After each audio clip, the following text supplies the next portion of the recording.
Mi estimado telepensante, las verdaderas mentiras, y hoy día sí que le tenemos un invitado, pero de lujo en estas materias. Está con nosotros, junto al profe Luis Alejandro Silva, pero está con nosotros de invitado Renato Garín. Él es oriundo de Melipilla, abogado, escritor y político chileno. Casi no necesita presentación, pero recordemos que fue militante del Partido Revolución Democrática entre 2016 y 2019. Se desempeñó además como diputado de la República por el Distrito 14 de la región metropolitana, periodo 2018-2022, un periodo que todos nos recordaremos siempre como muy tranquilo. Renunció el 11 de enero de 2021 a su carrera parlamentaria y sobre su experiencia de constituyente acaba de publicar un libro que se lo recomendamos acá desde Esfera Pública y sobre el cual vamos a mirar el proceso en el que entra Chile tras el acuerdo por Chile. Ahí tenemos el libro El fracaso y cómo se incendió este experimento, mi estimado Renato. Un abrazo, gracias por estar aquí en Esfera Pública y otro abrazo a Luis de Feliz Navidad a ambos. Hola, buenas. Muchas gracias por invitarme a Esfera Pública, Luis, Vanessa. Un placer estar acá. Muchas gracias, Vane, y muy feliz Navidad también. Aprovecho a la Vanessa, se lo había dicho, pero a deseártela a ti, Renato. Gracias, a ti también. Renato, me voy a ir directo así como a la médula de lo que significa tu trabajo, que mi estimado telepensante no solamente es este libro sobre el proceso constituyente, sino que también Renato ha publicado otros libros, La Gran Colusión, Libre Mercado a la Chilena, o sea, una persona crítica, un poco de, no solamente un poco, bastante crítica, y lo era también David Gallagher en su época, cuando, no sé si se recuerdan ustedes, primera... primera vez que se planteaba la candidatura de Sebastián Piñera. Y yo sí recuerdo fuertemente una columna que David Gallagher publicó en el Mercurio donde decía, bueno, Sebastián Piñera no va a necesitar seguir con este problema de la colusión entre el poder político y el económico. Parte de los títulos que leo de Renato hacen alusión a este problema que ya se había identificado, ¿no es cierto?, por parte de la élite de nuestro país. Después La Fronda, cómo la élite secuestró la democracia, es un libro de 2017. El lobby feroz y la sociedad de las influencias, también es un libro de 2017. Después de la República, para un republicanismo del siglo XXI, ese es un libro de 2010. Renato, los chilenos tenemos mala memoria. Me imagino que esto que yo te estoy diciendo no es ninguna gran novedad. Y que en parte, y me gustaría iniciar esta conversación por ahí, porque nos olvidamos rápidamente de los incendios de 2017, nos olvidamos rápidamente de nuestra historia, de los acontecimientos que se van sucediendo, y tú de alguna forma aquí has dejado un registro para la memoria de un Chile que tiene que proyectarse con ella para no repetir los errores. ¿Qué es lo que te gustaría que se recordara con mayor intensidad para esta nueva experiencia que comienza con este acuerdo por Chile respecto de lo sucedido en la antigua experiencia con la Convención Constitucional? A ver, yo pienso, Vanessa, que lo que fracasó con la Convención Constitucional es la sociedad chilena. Es la proyección de la sociedad chilena en su falta de lectura, su falta de educación, su falta de civismo, la dificultad para dialogar, para discutir, para no estar de acuerdo. Uno lo ve eso en los chats de WhatsApp de los edificios, en las comunidades, en las juntas de vecinos, en la municipalidad, en los cores. Entonces, lo que termina ocurriendo en la convención es una proyección de la sociedad chilena, y eso me parece que tiene que quedar escrito en piedra.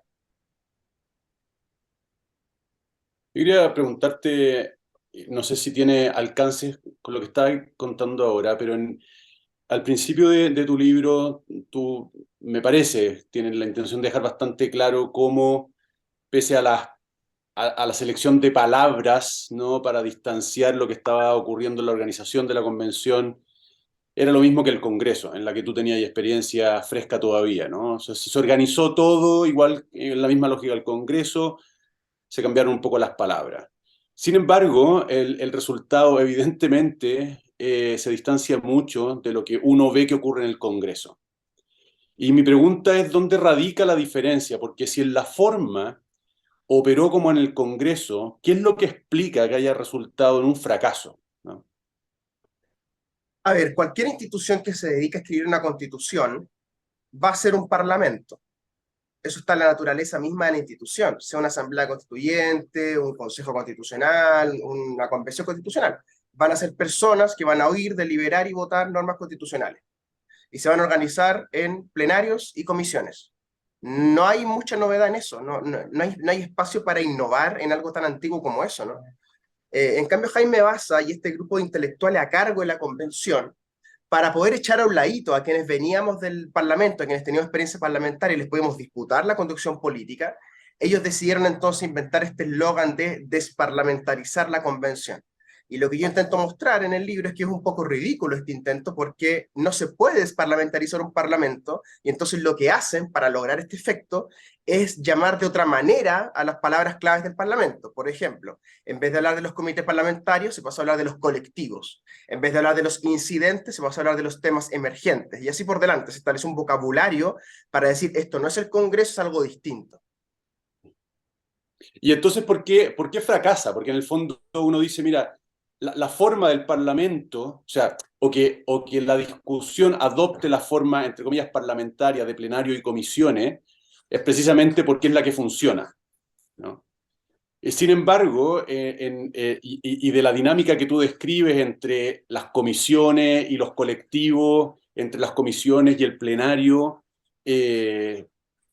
claramente allí hay algo que no está funcionando, ¿no? Y porque, como tú bien dices, ¿no es cierto? O lo viene a decir, esto se incendia desde adentro, ¿no? Y sin participación de la derecha. En el fondo, este es un incendio propiciado dentro de la izquierda por la izquierda, ¿no? Nadie en la derecha tuvo siquiera la posibilidad de o tratar de encender una cerilla mojada, ¿no? Entonces, ¿qué es lo que explica el diferente curso que siguió la convención, pese a adoptar unas formas que están archi aprobadas por la tradición, ¿no?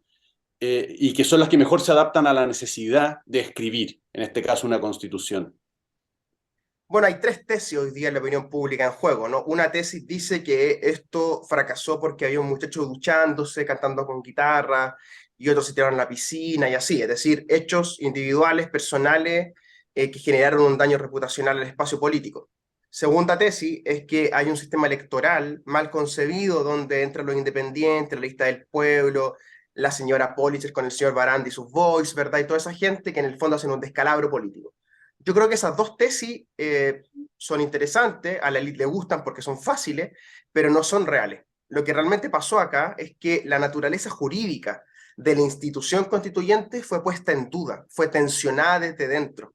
Y entonces había colectivos, la lista del pueblo y otros, que no querían esta convención acotada que se había acordado el 15 de noviembre, querían una convención plenipotenciaria que pudiera sacar presos de las cárceles, que hiciera declaraciones, ¿verdad? Etcétera. Entonces, cuando tú discutes respecto de cuál es el límite de tu acción política institucional, tienes ya un problema. Si a eso le sumas que había un problema de diseño del quórum, que le dijimos al mundo, vamos a votar por 2/3 de la Constitución, pero solo en el plenario. La comisión funciona por mayoría simple, lo que, hablando del proceso actual que se acordó en el Congreso ahora, también pareciera que van por el mismo camino, es decir, acordaron un quórum para el plenario, perdiendo de vista el espacio de las comisiones. Entonces, por ejemplo, a mí me toca integrar la Comisión de Régimen Político, la más famosa, ¿cierto? Donde llega Montero, Atria, Baza, Bárbara Sepúlveda, Marcela Cubillos, toda esta gente, ¿cierto? Y termina en el peor desastre de toda la convención, porque esa comisión funcionaba por mayoría simple y tenía que ir luego al plenario a buscar 2/3 de 103 votos, lo que es un absurdo. Entonces, ese tipo de diseños institucionales, donde en el fondo el vaso es usado como florero, porque eso es, la naturaleza jurídica de la cuestión es desnaturalizada, termina en lo que termina, un incendio institucional por dentro de la institución, que como tú bien dices, no es provocado desde fuera, sino que es una dinámica interna que termina carburizando, ¿cierto?, el espacio, y esto termina echando humo, echando humo, echando humo, hasta que colapsa. Renato, tú ahí planteas en tu libro un momento de incendio potente, que fue justamente estando en la comisión. Te cito, Atria, Baza, Schoenhaut y otros más que eran una minoría y querían un sistema parlamentarista. Y como había una mayoría presidencialista, lo que hizo la minoría parlamentarista fue tensionar hacia un sistema semipresidencial. Ahí colapsa la convención cuando se ve que la comisión del sistema político, la más importante, está haciendo cualquier cosa. Luego nosotros tenemos el borde número 7. En el borde número 7 de estos 12 bordes se establece que el Poder Ejecutivo con un jefe de gobierno. Que tú dices, sabes mucho mejor que yo, bueno, ustedes dos, porque son especialistas en el tema, con iniciativa exclusiva en la presentación de proyectos de ley que inciden directamente en el gasto público. Jefe de gobierno y no jefe de Estado. Mucha gente está viendo en ese borde un avance de un semiparlamentarismo o semipresidencialismo, lo que, dada la experiencia que tuvo Chile a principios del siglo XX con este régimen, que muchos dicen que es el peor de todos, porque concentra lo malo del presidencialismo y lo malo del parlamentarismo, y por lo tanto mejor tener o el uno o el otro, pero no esta cosa intermedia que parece responder más bien a la falacia del término medio que otra cosa. Viendo, o sea, la manera en que tú vas contando este fracaso, y si haces el paralelo, pues tú acabas de hablar de la desnaturalización de esta entidad, de los objetivos de esta entidad, que fue, además no podía ser una hoja en blanco ni ex nihilo, como lo plantea Atria, ¿no es cierto?, en la Constitución tramposa, justamente porque está dado por un acuerdo, y ahora el acuerdo ha puesto límites bastante fijos y claros, algunos de los cuales coinciden con el contenido del proyecto rechazado, porque el otro tema, ¿por qué fracasa? Es porque el proyecto se rechaza, digamos, ¿no? Entonces, ¿cómo ves tú en paralelo justamente este diagnóstico que tú haces? Se desnaturalizó. Ese proceso de desnaturalización a partir de los bordes y cómo se ha planteado este acuerdo por Chile, ¿tú ves que se pueda avanzar en esa dirección o que más bien esta vez sí no se nos va a escapar de las manos el monstruo? Es difícil esa pregunta porque lo que se ha pactado es una especie de marco para el óleo, ¿cierto? Dejándole muy poco espacio al óleo. En cierto sentido, la constitución ya está pactada, esas 12 bases son una constitución, son más gruesas incluso que una constitución medieval, por ende hay algo inmutable allí que el nuevo Consejo Constitucional probablemente no va a poder cambiar esta vez, ¿no? Ahora, yendo al fondo, a mí me sorprende mucho cómo en Chile se ha desarrollado una intelectualidad, una pseudo-intelectualidad parlamentarista, que creen ver en el parlamentarismo una suerte de sofisticación intelectual vinculada con el romanticismo europeo de la idea de la conversación eterna, ¿cierto? Y que venimos a conversar y me das la palabra, yo te doy la palabra y entonces y vamos discutiendo. Y además una tendencia al conciliábulo político, ¿no? A la reunión de políticos por fuera de la institución para arreglar el mono, ¿cierto? Eh, Me parece que detrás de eso, detrás de estos parlamentaristas chilenos, como Julio Geise, por ejemplo, gran historiador, ¿cierto?, que actuales parlamentaristas repiten casi al dedillo, ¿cierto? El decano de la Escuela de Derecho, Pablo Ruiz Tagle, el señor Jocelyn Hall, la señora Sofía Correa, Bascuñán Rodríguez, Fernando Atria, en fin, Rodrigo Correa, Adolfo Ibáñez, son parlamentaristas, ¿no? Y son parlamentaristas porque estuvieron en Europa, primero, vieron estas sociedades europeas que ellos consideran desarrolladas y entonces son parlamentaristas, pero a mi entender, en realidad son monarquistas. Pasa que no han reflexionado esto profundamente, ¿no? Pero lo que a ellos les gusta en el fondo es un jefe de Estado que no se mete en la chimuchina, ¿me entiendes? Como que se mantiene así como pulcro, ¿cierto? Y es como el jefe de Estado y anda firmando los tratados de libre comercio y nada más, ¿cierto? A veces que es un error, primero, porque entonces el jefe del Estado eh, queda despolitizado. En segundo lugar, son las cúpulas políticas las que después de la elección deciden quién gobierna, es decir, no decide el pueblo, deciden Álvaro Elizalde, Mirosevic, la señora del PPD, etc. Eh, Además, la figura del presidente de la República es el resultado de una evolución histórica en Chile que podrías tirar por la borda. La iniciativa exclusiva en materia de gasto público es del presidente, en tanto poder ejecutivo, porque el Congreso gastaba la plata a mano llena en el siglo XX, hacia comienzo del régimen del 25, en un régimen altamente inflacionario, especialmente en los gobiernos radicales. Para enfrentar el problema económico hubo que concentrar la billetera en el Ejecutivo. Por ende, hay todas unas discusiones que estos parlamentaristas chilenos de diversas índoles, de izquierda y de derecha, quieren volver a traer a la escena. ¿Por qué? Porque estiman en su pseudointelectualidad que es como más sofisticado ser parlamentarista, como más europeo. Y cuando uno mira su ejemplo, España, Escocia, Inglaterra, Holanda, Noruega, son reinos. Hay un rey, ¿comprende? Entonces aquí lo que podría ocurrir en un régimen parlamentario chileno es que los partidos políticos están como hasta ahora 120 días para hacer un pacto constitucional, estén 200 días para hacer un gobierno, como estuvieron en Bélgica casi un año y medio, y dejen entonces al país sin una figura fuerte al mando, ¿no? Que es el rol del rey. Y como en Chile no hay rey, entonces eso queda en blanco, queda vacío. Como la tesis parlamentarista jamás va a triunfar en Chile, jamás, porque además el cambio de régimen es muy difícil. Andrés Malamud, el cientista político argentino que vive en Portugal, ha documentado esto específicamente, ¿no? De cómo es muy complejo cambiar de régimen en cualquier país.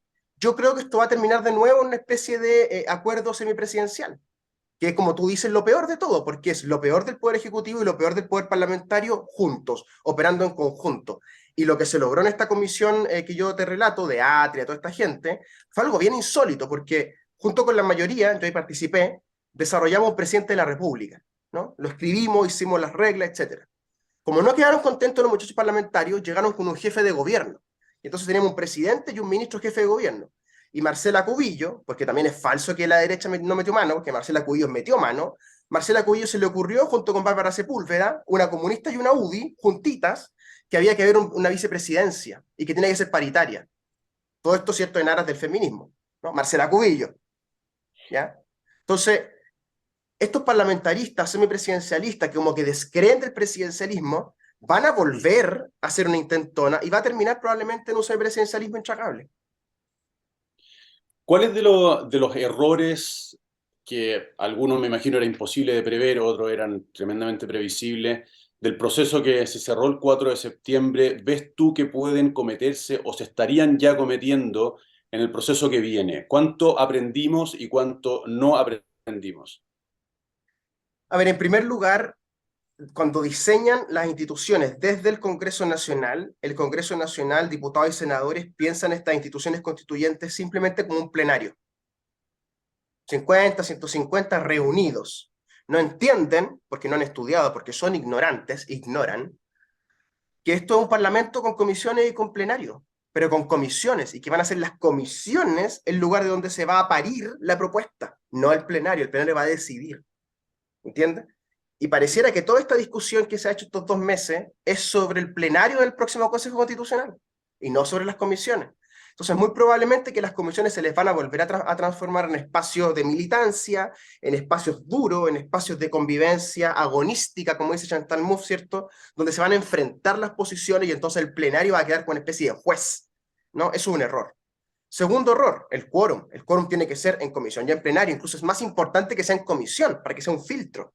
En tercer lugar, me parece a mí que las condiciones del debate público en Chile parecieran que confunden lo que es el Estado de Chile con la Constitución del Estado. Entonces se le hace creer a la gente menos instruida de que escribiendo una Constitución con muchos derechos sociales, con mucho gasto público, con mucho Estado, entonces al otro día de promulgarse la Constitución, el Estado se vuelve hiperpresente, multimillonario, ¿cierto? Y eficiente. Y eso es una falacia. Entonces me parece que estamos caminando un sendero donde vamos a escribir una Constitución muy poética, donde desde Diego Chalper hasta el Partido Comunista están de acuerdo en aumentar el gasto público y no han hecho la reflexión de, bueno, y cuando el Estado tenga que ejecutar esto. Absolutamente. Y ahí es donde también me llama mucho la atención esto del Estado social y democrático de derecho, porque el Estado social de derecho existe en Venezuela, en Bolivia, en Nicaragua, en Colombia.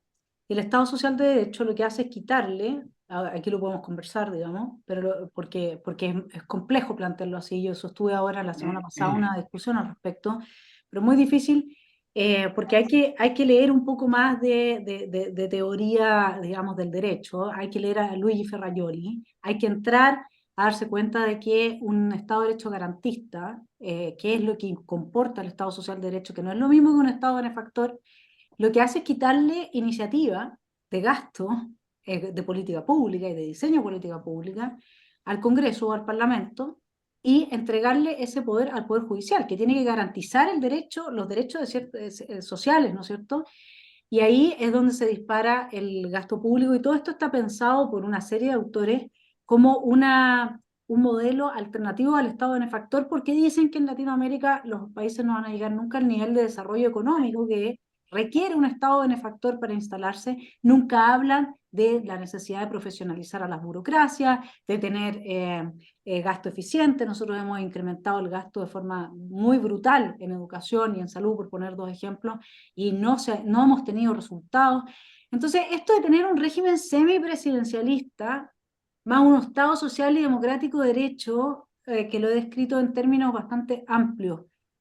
¿Quién está hablando a través de esto? Tú mencionaste a varios pseudointelectuales a través de este régimen semipresidencialista que lo que terminaría concediéndoles es este monarca, porque si entiendo bien, tenemos un régimen en el que en definitiva se junta lo peor de ambos regímenes, pero sí logran su monarca. Eso quedó claro, ¿no es cierto? Bueno, y acá en el fondo habría como una entrega, porque Estado Social y Democrático de Derecho era el artículo número 1 del proyecto de Constitución rechazado. Aquí tendríamos una entrega a estos sectores más autoristas, más gobernistas, más frente amplistas.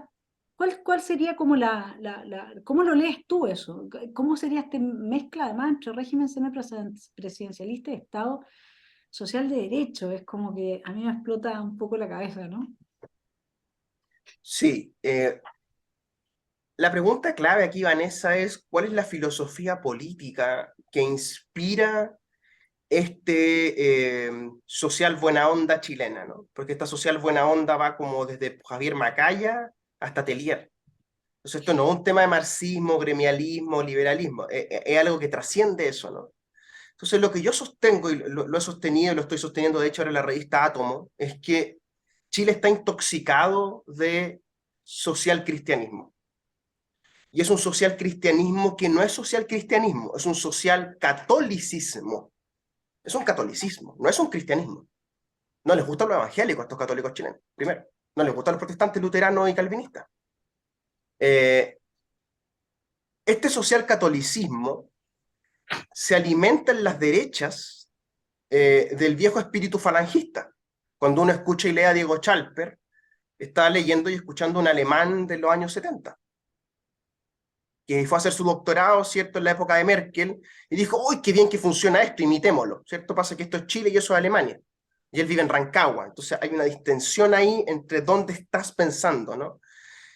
En segundo lugar, dado que este social catolicismo es hegemónico, la derecha intenta robarle una bandera a la izquierda con esto, y entonces dicen, ven que nosotros también somos techo para Chile, también somos buena ondi, dejando el liberalismo de lado, ¿no? Estamos en una derecha muy iliberal, ¿no? Incluso Evópoli. Y en la izquierda, esto es muy interesante, en la izquierda lo que aparece con mucha fuerza, con una fuerza realmente inusitada, es la teología de la liberación. La teología de la liberación suele decirse que son jesuitas, pero es una confusión conceptual, porque los jesuitas llevan como compañía cerca de 600 años en el mundo organizado, y la teología de la liberación lleva 60. Entonces, no es justo decir toda la teología de la liberación es jesuita y todos los jesuitas son teología de la liberación. Es el todo a la parte, ¿cierto? Y además, la teología de la liberación aparece con mucha fuerza hoy día, porque en el Vaticano hay un peronista argentino, muy lejos, ¿cierto?, de ser un polaco anticomunista como Karol Wojtyła, ¿cierto? Que no hay que confundirlo con un antipolaco comunista que sería Stalin, ¿no? Uno es anticomunista, el otro es antipolaco. Pero Wojtyła es una figura autoritaria de la Iglesia Católica, capitalista, pro-Reagan, pro-Thatcher, anticomunista. Y ahora estamos con un argentino peronista que le encanta la teología de la liberación y que es íntimo de Costa Doat, ¿cierto? Y le encanta la izquierda latinoamericana. Entonces, eso genera en el catolicismo entero un giro en el buque, ¿comprende? Y en América Latina las consecuencias son las que estamos viendo. Filósofos como Fernando Atria, católicos, no marxistas, porque no son materialistas históricos, adhieren a esta especie de espiritualismo que es el catolicismo de izquierdas. Entonces ellos dicen, bueno, ya que no podemos ejecutar una revolución marxista, ¿qué hacemos? Agrandemos el Estado y gastemos más dinero ¿en qué? En educación, en salud, en pensiones y en vivienda, ¿verdad? Entonces ahí viene la pregunta material, ¿no? La pregunta material, que es, ¿cuánto cuesta esto? Bueno, el presupuesto que acaba de aprobar Mario Marcel en el Congreso, en calidad de presupuesto histórico, son 82.000 millones de dólares, que es el presupuesto más grande de la historia de Chile. Lo que es realmente demencial, creo yo, para una colonia tan pobre como esta, que hace 400 años estábamos comiendo tierra aquí en el Valle Central, y no estoy exagerando. O sea, esta es una pobreza insólita este país, y hoy día es el Estado que más gasta en la historia de América Latina. Es realmente impresionante lo que el Estado de Chile va a gastar, realmente, 82.000 millones de dólares en crisis económica. Entonces yo diría lo siguiente, ya que se le ha puesto bordes a la discusión constitucional en contenido, ¿por qué estos señores tan inteligentes no le ponen borde al gasto público? Dicen, ¿saben qué? El gasto público no puede ir más de allá de ¿90.000 millones de dólares? Ya, ¿100.000 millones de dólares? ¿Cuánto es el borde de arriba de esto? No, pues no hay borde. Es vamos satisfaciendo derechos, vamos satisfaciendo derechos, vamos satisfaciendo derechos. ¿Y eso cuánto dura? Hasta que te dura la plata, obviamente. Y entonces lo que va a ocurrir, si esto se llega a ejecutar, que yo tengo muchas dudas, es primero, va a ser un Estado social de derecho a la chilena. Primero, a la chilena. No va a ser a la europea. Segundo, va a haber subsidiariedad. A ver, ¿cómo? Sí, arriba va a decir solidaridad y en la práctica va a haber subsidiariedad. Tercero, ¿quién va a decidir? Los jueces. Probablemente se va a diseñar un recurso de protección, una tutela judicial, va a ir a las cortes y va a decir, me están vulnerando mi derecho a la salud, mi derecho a la educación, mi derecho a las pensiones, y va a aparecer el juez y va a decir, Estado pague. ¿Cuánto dura eso? Una generación a lo más. Una generación a lo más. Entonces, ¿qué hay de fondo en esto? Una injusticia generacional donde los chilenos del futuro nos van a pagar esta década de fiestita socialdemócrata, social cristiana, para parar la violencia política en las calles. Ese razonamiento me parece realmente incomprensible en la clase política chilena. Yo tengo que Oye, saltar a ¿cómo? ti, Luis, tú tienes que tomar no te voy a dejar pasar esta, tienes que tomar la batuta ahí en el tema de la crítica que hace Renato al catolicismo buena onda. Yo creo que es súper importante profundizar en eso, porque también cuando leí tu artículo, Renato, respecto de Atria, tenías este asunto del catolicismo y cómo lo ves tú, Luis, que estás más cerca, y también porque hay que tener presente que los católicos, o sea, los más mala onda de todo el país son católicos, pues ese Partido Republicano es esencialmente católico y son los malos. Entonces, que Luis, yo creo una conversación ahí que profundicen un poco en eso, porque es una tesis que está muy presente, muy fuerte en el Sí, análisis. yo tenía curiosidad por escuchar de tus labios, Renato, ¿cómo se compatibiliza, cómo se explica digamos, social cristianismo, ¿no? Que está permeando todo este diseño de las políticas públicas del Estado con el resentimiento? Porque ahí hay una nota contradictoria, en apariencia por lo menos, porque el catolicismo al final es una religión que aspira a que el hombre y la mujer sean felices. Y obviamente que eso es con dolor, pero no con tristeza, ¿no? Y el resentimiento es amargo, ¿no? El resentimiento es un sentimiento de amargura, es un sentimiento negativo, es un sentimiento poco compatible con la eudaemonía católica. Entonces, ¿cómo se mezclan o cómo se explica la convivencia? Porque lo que uno ve, yo obviamente disentiría contigo, estoy seguro, en señalar a varias personas como cristianas, ¿no? Pero asumiendo la tesis en general, cómo se explica, ¿no? La convivencia de una inspiración cristiana tan amarga, porque en el fondo los sujetos que tú señalas, yo los tengo en un, en un conjunto que señalaría como personas resentidas, como personas amargadas, no por las reivindicaciones que hacen, que me parecen legítimas y perfectamente justificadas en un debate, sino por el tono, por la agresividad, por la manera en que ven al prójimo. Bueno, yo pienso que el resentimiento es parte de una de las facciones de la Iglesia Católica hace 2000 años. La Iglesia Católica es un partido político demasiado grande, con muchos lotes internos, que por ende sacar un solo corte intelectual hoy día es prácticamente imposible. El Papa, el cardenal Bergoglio, sin ir más lejos, ha escrito una encíclica realmente insólita, Laudato Si, que es una especie de eco constituyente donde prácticamente alerta sobre los peligros del capitalismo en la ecología con el mismo tono de estos señores de la convención. Cuando uno escucha al sacerdote Costadoat, por ejemplo, ¿no? También uno escucha algo parecido en Benito Aranda. Y es que yo creo que el pobrismo, que la teología de la liberación y la izquierda católica tienen como fijación, ¿no? El pobrismo, el pobre como sujeto histórico, sujeto casi revolucionario en estas izquierdas, ¿no? A mí me parece que aquello, ese foco en el pobre, termina obviamente alimentando un odio a los ricos, ¿no? El odio al que acumuló, el odio al millonario, el odio al exitoso, ¿cierto? Que en cierto punto viene a reemplazar en este relato a las burguesías capitalistas de los 60 y los 70, ¿no? A los terratenientes. Ahora son los grupos económicos, ¿verdad? Los coludidos, las grandes familias, ¿cierto? Los que son objeto de este resentimiento y este odio. Yo diría además que la configuración de la sociedad chilena En los 60 y 70 era muy predecible, eran dos clases muy claras.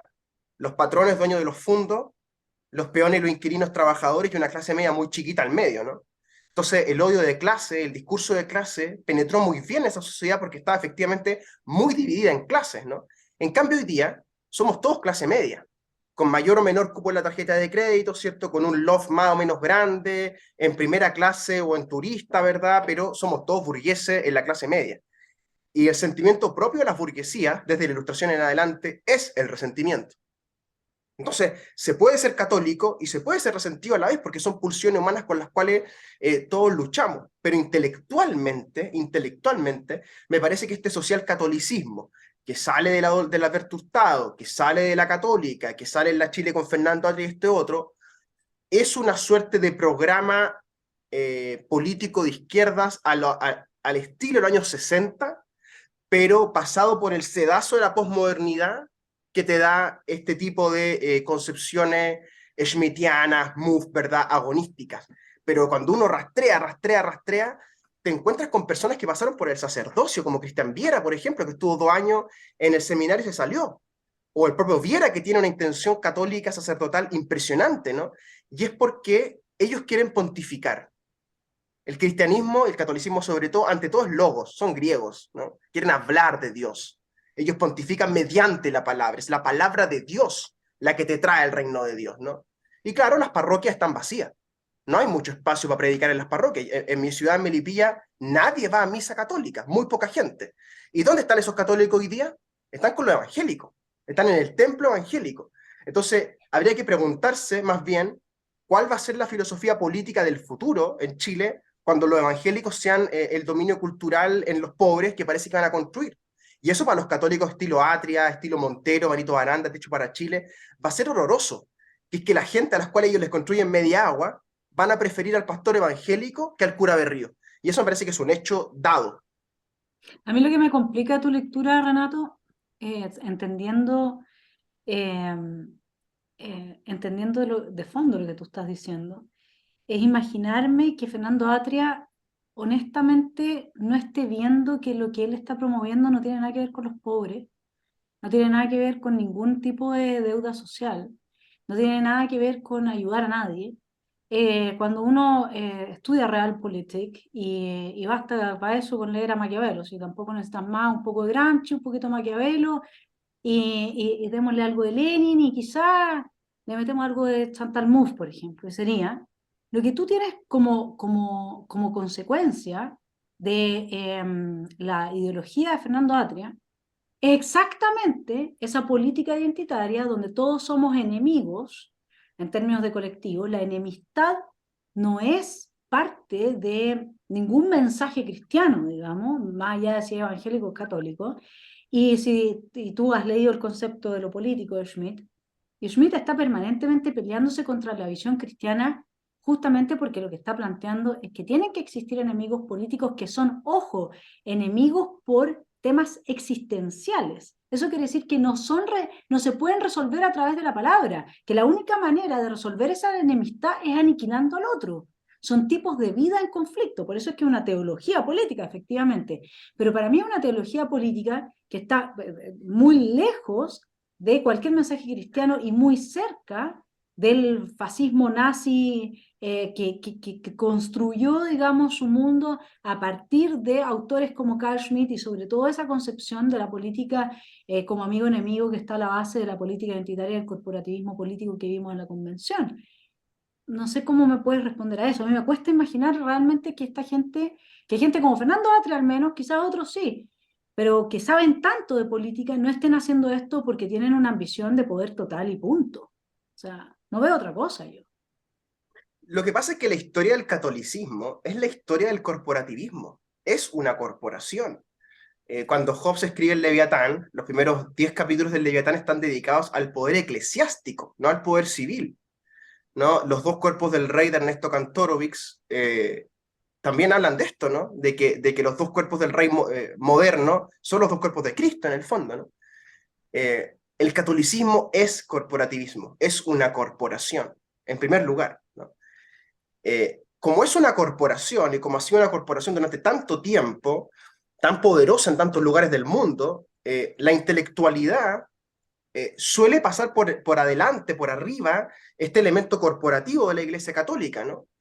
Y en el caso de Schmitt en particular, cuando uno ve el primer texto de Schmitt famoso, ¿no? Que es Catolicismo romano y forma política, él inmediatamente hace el link, ¿no? Entre la evangelización religiosa, el rol del cura, y el rol del político, ¿no? Y ese enemigo que señala Schmitt no es el hostis, no es el enemigo que vamos a aniquilar y a guillotinar, no es el pelotón de fusilamiento, es el que está dentro de la polis, pero que está contra mí todavía, y que yo tengo que evangelizarlo, tengo que ir a buscarlo. Pero al que no puedo evangelizar, a ese que no escucha la palabra, bueno, él quiso, ¿no? Entonces, cuando uno lee a Donoso Cortés, un católico, a Vázquez, el español, otro católico, a Guzmán, otro católico, a Atria, otro católico, en fin, la lista es larga.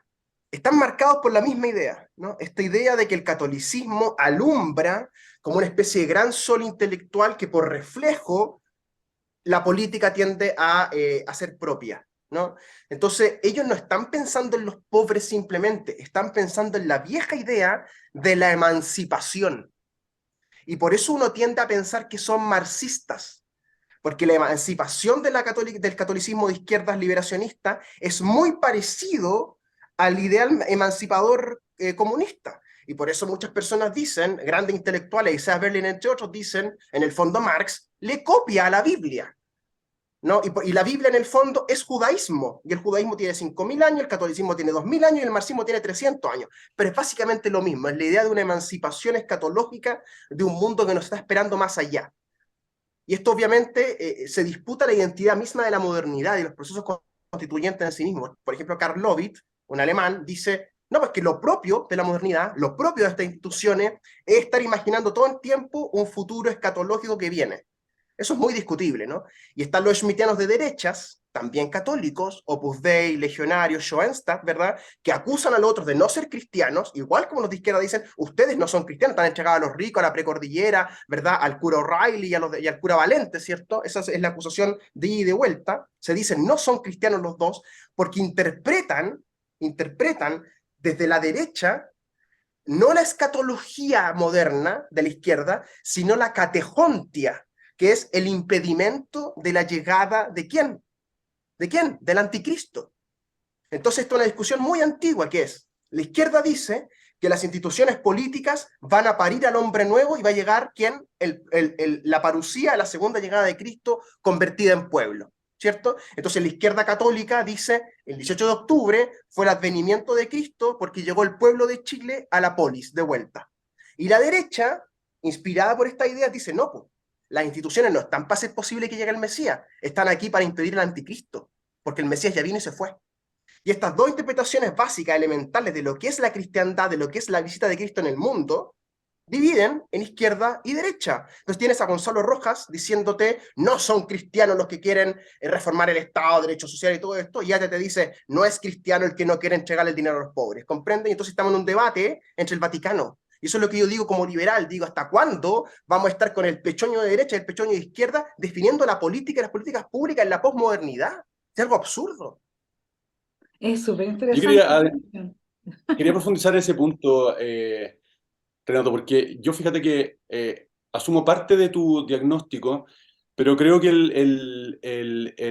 la línea de confrontación más interesante y que realmente divide las aguas tiene que ver con la pregunta, ¿qué esperar de la política? Porque al final hay un, llámalo cristianismo, un catolicismo, que le promete de alguna manera o espera la realización de su esperanza final, que es el vivir con Dios, ¿no? Ni siquiera el paraíso, es la superación de ese lugar en la tierra.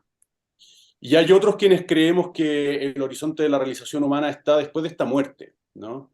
Y que en la tierra siempre te vaya a encontrar con una oferta muy mediocre de soluciones siempre precarias. Entonces mi pregunta es, ¿cómo ves tú esta división de las aguas? ¿No? Porque en el fondo yo literalmente distingo entre aquellos políticos que creo que tienen un sano realismo y los hay en derecha e izquierda, que hacen suya sin los pudores que una izquierda ha querido instalar, ¿no? Para complejar, que es la medida de lo posible, y que es muy estrecha, es una medida muy estrecha. Y hay quienes, no sé si de mala fe o de ingenuidad, creen que realmente la política puede ofrecer la solución final al dolor humano, ¿no? En definitiva, al dolor humano, porque la salud, la educación, en definitiva, están apelando a esa necesidad que todos tenemos dentro de una realización plena.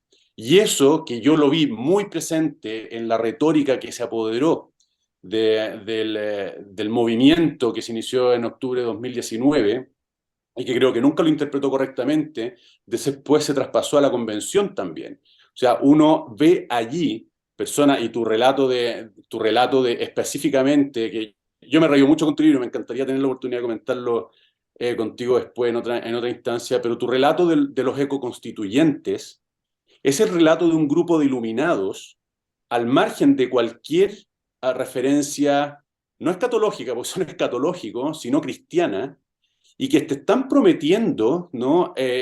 O que te están alertando sobre la línea que divide el infierno del cielo, ¿no? Y están haciendo un llamado a huir de esta trayectoria que nos lleva al barranco, que nos va a arrojar al abismo. Entonces, en fin, me estoy alargando un poco, pero me interesaba un poco me interesaba conocer tu visión sobre esta línea divisora de las aguas, es decir, ¿qué esperar de la política? A ver, yo pienso, Luis, que esta pregunta tiene varios niveles de respuesta. Para la audiencia de este programa, la primera capa tiene que ser la filosofía. Aquí estamos ante rusonianos que confían de manera desmedida, religiosamente diría yo, en la voluntad democrática, en las asambleas, en la naturaleza humana. Frente a ellos, obviamente, las derechas suelen ser jovesianos, suelen desconfiar de la naturaleza humana, suelen creer que la naturaleza humana es complicada, ¿cierto? Una especie como de misantropía encubierta en las instituciones, ¿no? Esos Hobbes.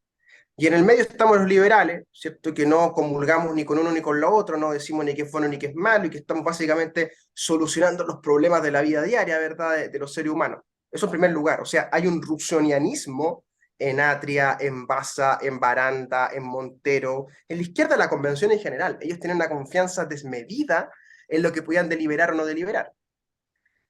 En segundo lugar, yo diría, esta experiencia de sufrimiento, de dolor, de la cual beben y se alimentan estos discursos, yo partiría de la base de que ese dolor, ese sufrimiento humano, no es universal ni es objetivo, es decir, está predispuesto allí de manera ideológica. Nuevamente, yo pienso que el catolicismo y su manifestación social cristiana en la política tiende como a colocar en mayúsculas, a magnificar, a hacer una hipérbole del sufrimiento humano. Y entonces, tanto el sufrimiento humano que hay que pagar más impuestos, agrandar el Estado, pagar todo tipo de derechos, hacer nuevas constituciones, por el sufrimiento humano, fíjese usted. En cambio, hay otras filosofías, otras maneras, otras teologías, otras maneras de entender el presente, que es ver el presente como algo pleno. Sí hay pobres, sí hay desigualdad, sí hay problemas, pero esto es pleno, y es lo más pleno que vas a estar en tu vida, porque no hay otro momento esperándote después, al menos no con conciencia humana. Entonces, todo este razonamiento creo yo que tiende a llevar a una izquierda rusoniana con mucha fe religiosa en la deliberación, una derecha muy jovesiana, muy misántropa, ¿cierto? Muy escéptica a la humanidad, y un liberalismo con muy poco espacio de inspiración, que uno podría decir neutra, como John Locke, ¿verdad? U otros liberales, ¿cierto? Que piensan más bien la política como algo institucionalmente dado y no como un paso de la naturaleza hacia la institucionalidad. Por lo demás, cuando Rousseau dice que es la vida institucional, la vida colectiva, la que hace malo al ser humano, es curioso, ¿no? Yo le preguntaría, bueno, ¿y quiénes son las instituciones? O sea, a ver, los seres humanos somos buenos, inventamos instituciones, nos hacemos malos. ¿Y quién inventó las instituciones sino los seres humanos? Entonces, ¿esa maldad originaria de quién viene? Es curioso Ah, el que razonamiento. eso está en el origen de la desigualdad de los hombres, donde Rousseau dice Claro, que algunos desarrollaron más el instinto de perfeccionamiento. Por eso es que son todos estos russonanos son antimeritocráticos, porque detestan el exactamente. instinto de autoperfeccionamiento. Y esos que desarrollaron ese instinto vinieron a oprimir a los demás al cercar ese pedazo y decir esto es mío, y los demás fueron tan tontos que les creyeron. Entonces ahí vendría el Exactamente. tema de Entonces, la propiedad sería como una especie como de pecado original, ¿verdad?, de la convivencia democrática en los rusonianos. Y por eso los rusonianos tienen esta obsesión, esta verdadera compulsión por expropiar. Porque cuando expropian, lo que sea que se expropie, sienten que están haciendo como justicia rusoniana, ¿comprende? Y esto en la convención estuvo pero presente todos los días y a cada rato, ¿no? Y luego, en tercer lugar, tú mencionas a los ecoconstituyentes como un ejemplo de esto, ¿no? Yo les llamo los apocalípticos, ¿no? Que son los que te echan la culpa de que el mundo esté tan mal, ¿no? O sea, que vienen los peores maldades sobre el ser humano porque metimos mucho CO2, ¿verdad? Este razonamiento apocalíptico medieval, ¿cierto? Está muy alimentado, creo yo, por el sacerdote Bergoglio. El cardenal Bergoglio emite una encíclica que es anticapitalista, que él dice, vamos cerrando las fábricas, etcétera, porque hay mucha contaminación y Laudato si, Laudato si. Y los ecoconstituyentes, muy inteligentes, mencionaban esta encíclica cada vez que podían, porque entonces le pegaban al corazón de los pechoños, ¿entiendes? Porque es muy difícil decirle que no al Papa, un Papa de izquierda más encima, decirle que no a Ratzinger es más fácil. Entonces, para cerrar, para hacer como el análisis final, uno diría, bueno, si ellos son rusonianos, si tienen esta idea de naturaleza humana, si tienen toda esta idea, ¿por qué fracasó la convención? Fracasó porque tenían tanta fe en su poder deliberativo que creyeron que esa deliberación podía devolver la polis a un punto originario, incluso ya no de 200 años. O sea, incluso los modestos querían 200 años. Otros hablan de 500 años. ¿Por qué? Porque creen que, rusonianamente, esta deliberación actual va a ser tan pulcra, tan históricamente relevante, que puede reinterpretar para atrás y para adelante.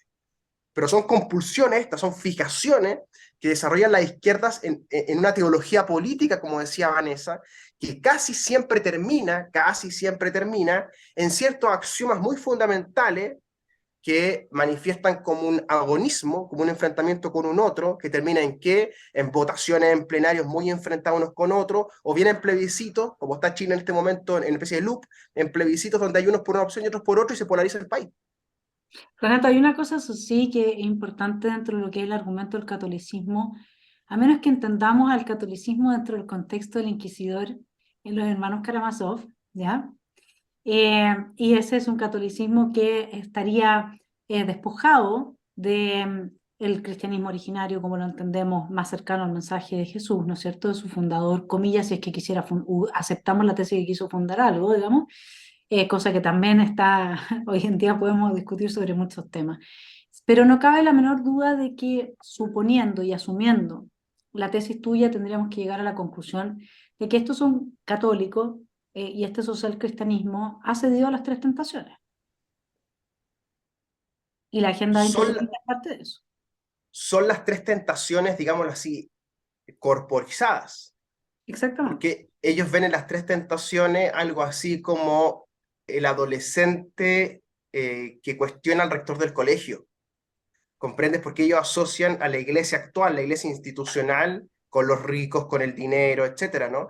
Y hay una especie de guerra civil hoy día dentro del Vaticano. Yo leo todos los días la prensa del Vaticano, me interesa muchísimo, de que el Papa ha decidido prácticamente ir en contra del Opus Dei, ¿no? Le ha quitado el carácter de prelatura, con Legionarios de Cristo por el caso de Macías hizo algo parecido, a Schoenstatt no lo han tocado mucho, pero parece que también los tienen ahí en la lista, porque hay movimientos de izquierdas, jesuitas en general, que van contra estos otros, ¿no? Y estos otros también hay que analizarlos, ¿no? Porque, ¿qué es el Opus, a mi entender? Es una especie de reforma protestante en la Iglesia Católica Española, ¿no? O sea, Balaguer, escriba Balaguer, es una especie de Calvino, español, claro, franquista, pero Calvino. El trabajo bien hecho, ¿cierto? Donde Dios te quiere, etcétera. O sea, los numerarios, los supernumerarios, en fin, hay una estructura allí que es más parecida al calvinismo y luteranismo que al catolicismo diocesano de toda la vida. Estoy de acuerdo. Y entonces también hay que cuestionarse que hay una derecha católica en Chile, en la Universidad de los Andes, en estos colegios, ¿verdad?, fastuosos, en los Legionarios de Cristo, un poquito menos en Schoenstatt, son más moderados los Schoenstatt, pero hay algo fastuoso en esta iglesia de los ricos, en esta iglesia del poder, ¿verdad?, que también es poco católica, que parece más luterana, más calvinista, ¿verdad?, que están entregados al trabajo. ¿En qué parte el catolicismo decía eso, entregarse al trabajo? Yo no lo recuerdo. Estuvieron 1950 años no entregados al trabajo y ahora están entregados al trabajo porque lo dice Balaguer. Es curioso, ¿no? Entonces también hay que decir que la odiosidad que se genera desde la derecha católica en Chile es enorme, porque son clasistas, porque son pobristas a la suya, porque son buenos para la plata, son buenos para el éxito, ¿verdad? Son bien hipócritas, andan de a nueve cabros chicos las familias, ¿verdad? O sea, uno los mira de fuera y diría, bueno, si tú quieres generar resentimiento, compórtate así. ¿Entiendes? Entonces, claro, estos intelectuales clase media, ¿verdad? Que no alcanzaron a ser millonarios, ni tampoco son pobres, dicen, bueno, ¿con quién estoy yo? ¿Estoy con Bergoglio y los pobres o estoy con Joaquín García Agudelo en la Universidad de los Andes? Y es bien claro cuál van a elegir. Si me preguntas a mí, ¿cómo uno sale de esto? La respuesta es Max Weber. Max Weber dice, la ética protestante y el espíritu del capitalismo, el capitalismo tiene que ir de la mano con los protestantes porque si no es un fracaso. ¿Qué pasó en Chile? Catolicismo con neoliberalismo. Resultado, fracaso. Pura envidia, puros choques, ¿verdad? Culturalmente fracasado. Brasil, tomado por lo evangélico. Perú, fracasado. Bolivia, ¿para qué decir? Argentina, ¿para qué decir? Colombia, tomado por la izquierda. Venezuela, ¿para qué decir? España en el suelo. Italia en el suelo. ¿Dónde está el país católico exitoso? Todos los países católicos exitosos del mundo son protestantes o incluso peor. No son ni siquiera católicos occidentales ni cristianos, son materialistas como los chinos, ¿verdad? Son budistas, etc. El catolicismo como estructura político-económica lleva a los países al fracaso. Si se quieren quedar con sus rezos dentro de la parroquia, dentro de la catedral, vayan y háganlo. Pero cuando salen con la banderita política, demócrata cristiano, UDI, lo que sea, ya me empieza a disgustar. Porque el catolicismo está llevando a este país a donde lo está llevando, de izquierda o de derecha. ¿Qué le hace falta a este país? Una reforma protestante. Y está ocurriendo de facto, porque los evangélicos se están tomando el pobrismo de facto. Entonces, muy pronto vamos a tener un partido político evangélico, o se van a tomar RN definitivamente, y entonces la teología política cristiana, la buena ondi, ya no va a ser del cura Costa Duat, ya no va a ser del Alberto Hurtado, va a ser del evangélico. ¿Y por qué es eso? Porque hemos empujado el carro del catolicismo hasta el final, hasta el abismo. ¿Pero tú crees que una sociedad en la que Dios ha muerto para la mayor parte de la gente, esto va a recobrar tanta fuerza en medio de la ESI, de una demanda estudiantil, en que todo lo que tiene que ver con intimidad, con sociedad independiente de la política, con familia, con heterosexualidad, está siendo puesto en cuestión por las nuevas generaciones, sobre todo las más adoctrinadas, intelectualizadas, como se le quiera llamar? Lo dejo a tu libre arbitrio, digamos, la definición, pero no sé si la explicación religiosa da para tanto. Creo que hay algo, creo que es parte de, y como todos los fenómenos, hay una multiplicidad de variables que lo están afectando, pero en un mundo tan laico, tan ya con otros dioses, digamos, el dios del Estado, el dios del clima, el dios de... No sé si esta pelea, digamos, o sea, si esta forma sirva como marco hermenéutico tan amplio, la religión misma. No, pues no sirve, porque está en crisis, capotó. O sea, el Vaticano está en su último estertor. Yo no imagino otro papa haciendo encíclicas como esta después de este caballero, digamos. No me imagino esta influencia del catolicismo después de este caballero. Esto terminó, se está terminando ahora, pero como es el último estertor, es un grito horroroso, ¿cierto? Que todo el planeta lo escucha. Pero muy posiblemente en el futuro no va a ser esta la religiosidad dominante en China y América Latina, sino que van a ser los evangélicos. Porque la religión no depende de factores simplemente culturales, es una pulsión, dice Freud. Uno tiene una pulsión de creer en algo más allá, de creer en un Dios, en un profeta, en algo. Y esa pulsión es tan humana como el consumismo. Entonces, tal como consume en el Parque Arauco un par de jeans o de zapatillas, consumes dioses. Entonces, en esta hora de posmodernidad, los evangélicos, creo yo, llevan las de ganar. Yo lo veo mucho en Melipilla esto, o sea, gente que era católica, mis tías que eran católicas, digamos, con Poitile y con Ratzinger, ahora les carga Bergoglio, entonces van a la parroquia evangélica, van al templo evangélico, y ya no le creen al cura, le creen al pastor que es su vecino. Entonces está ocurriendo algo parecido en el sentido político de la lista del pueblo. La lista del pueblo es ese vecino tuyo que te habla de lo común, ¿cierto? Ya no es el político en la tele. Entonces esto es lo mismo, ya no es el cura Boom que te habla en la tele, no es el cura Berríos, no es el cura Costa Duat, sino que es tu vecino el pastor. Y esa lógica horizontal que ha entrado en las poblaciones me parece que ha desarmado la estructura católica a todo nivel. Entonces, muy probablemente, Vanessa, lo que estemos discutiendo en 10 años más es cómo los evangélicos han desarrollado su propia teología política, por el ladito de los católicos. Y en el fondo lo que está ocurriendo, a mi entender, es una reforma religiosa de facto. Don Luis, ¿usted qué va a decir a todo esto?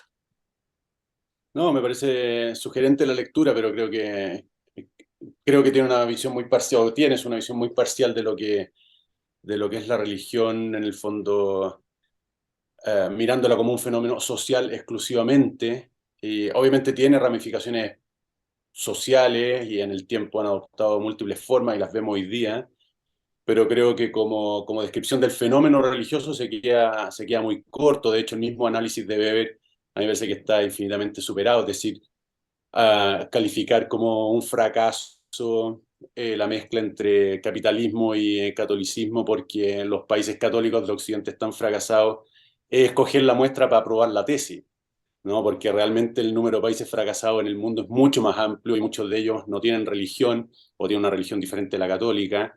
Y después el ejemplo de países que han luchado contra la religión, que han fracasado también, es inmenso. En fin, no, me parece que hay puntos de interés. Hoy se nos cayó ahora Luis. Se nos cayó Luis. Pero yo quiero llevarte, Renato, a el tema del octubrismo. Quisiera leer una parte de tu libro. Como resultado de esa inaudita fórmula, los equilibrios internos de la Convención Constituyente contrastaban nítidamente con la representación política de la transición. La elección cristalizó simbólicamente el estallido de octubre de 2019. Fue un acto electoral concentrado en ese clivaje entre octubristas y noviembristas, entre la calle y la política, entre los santos independientes y los oscuros partidos de camarillas. Los octubristas defendían la supuesta semilla originaria de legitimidad del estallido social. Los noviembristas, en cambio, preferían poner la tilde sobre el acuerdo parlamentario que habilitó formalmente el proceso. Unos y otros se adjudicaban la médula del asunto. ¿Cómo ves tú este clivaje porque hay cierta izquierda que te niega que exista el octubrismo? O sea, yo cuando en Sin Filtro les hablé de octubristas, de que eran octubristas, pero ¿qué es el octubrismo? Y como que yo fuera una loca de patio al hablar del octubrismo. ¿Cómo ves tú este clivaje político? ¿Se mantendría? ¿Cómo lo ves como para ir cerrando ya la entrevista? Vamos a esperar que vuelva Luis, para profundizar en cómo ese clivaje podría afectar este nuevo proceso del proyecto constituyente. Los octubristas son una especie de apocalípticos revolucionarios. La idea de esto no da para más, ¿no? O sea, Chile llegó a un nivel el 19 de octubre de tanta desigualdad, de tanta injusticia, de tan caro todo, ¿cierto? Que no había más, que entonces irrumpir en la escena pública violentamente, agresivamente, pacíficamente, como sea, ¿verdad? Y entonces generar un cambio, compañero, que traiga de vuelta, ¿verdad?, al sujeto político a la historia. Este es el relato, ¿no? Entonces, el octubrismo es ante todo una fe, una confianza en la manifestación popular por fuera del sistema político, porque el sistema político sería corrupto, ¿no? Este es el razonamiento. Entonces, un clivaje entre pueblo movilizado y élites del status quo, ¿no? Es típicamente un clivaje revolucionario, pero como esto es Chile, no se puede asumir como una revolución porque entonces sería muy grave, ¿no?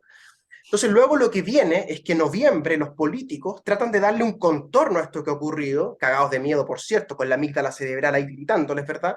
Porque intentan que el pacto de noviembre venga a circunscribir este ánimo de cambio, ¿cierto? Esta esperanza ciudadana, ¿verdad? De una manera democrática. Y evidentemente la convención termina creando un clivaje interno entre aquellos que vienen a representar este octubrismo, por así decirlo, originario, este poder originario de octubre, versus estos otros que negociaron en noviembre a nombre del pueblo. Y eso estuvo presente en la convención, yo diría, hasta el final. Hasta el último día era distinguible quiénes estaban con un tono octubrista y quiénes estaban con un tono noviembrista.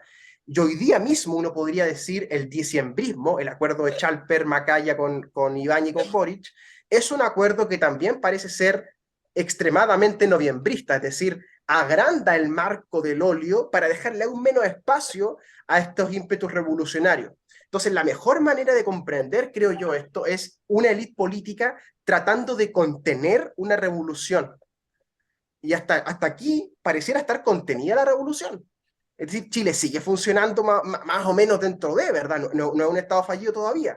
Mi pregunta es, ¿hemos terminado de frenar este ámbito revolucionario o no? Mi impresión es que no. Es que vamos a vivir una década donde la izquierda y quizás las derechas van a ir contra el consenso creado en el centro, van a empujar el gasto público de la izquierda, va a aparecer un discurso minarquista en las derechas y es muy probable que esto se resuelva violentamente. Luis, tú cierras, hemos Sí. cumplido con nuestro tiempo, así es que como te caíste, tienes el derecho aquí a cerrar con una buena pregunta para Renato o un comentario. No, quería agradecerle a Renato el haber aceptado la invitación al programa. Estoy seguro que los telepensantes se van a sentir muy provocados por la conversación que ha habido para bien.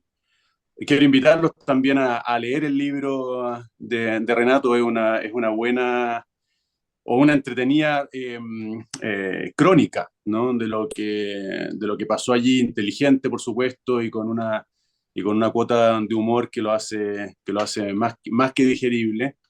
Y, y agradecerte a ti, Vanessa, por haber puesto en el aire este programa, a todos los telepensantes, y dejarlos invitados para el programa del próximo lunes, que no sé a qué invitado nos depara, pero ciertamente la vara hoy día ha quedado bastante alta.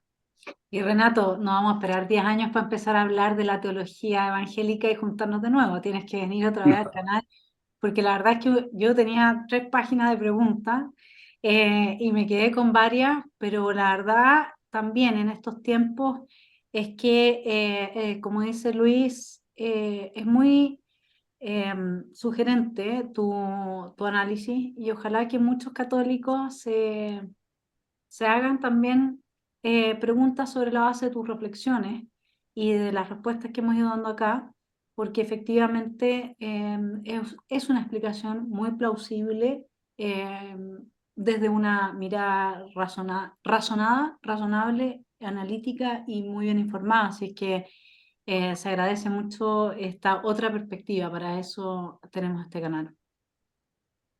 Bueno, muchas gracias, Vanessa. Contarles que yo estoy escribiendo mi 6º libro ahora, que trata efectivamente sobre la teología política, sobre la teología de la liberación, sobre todos estos autores nacionales y extranjeros.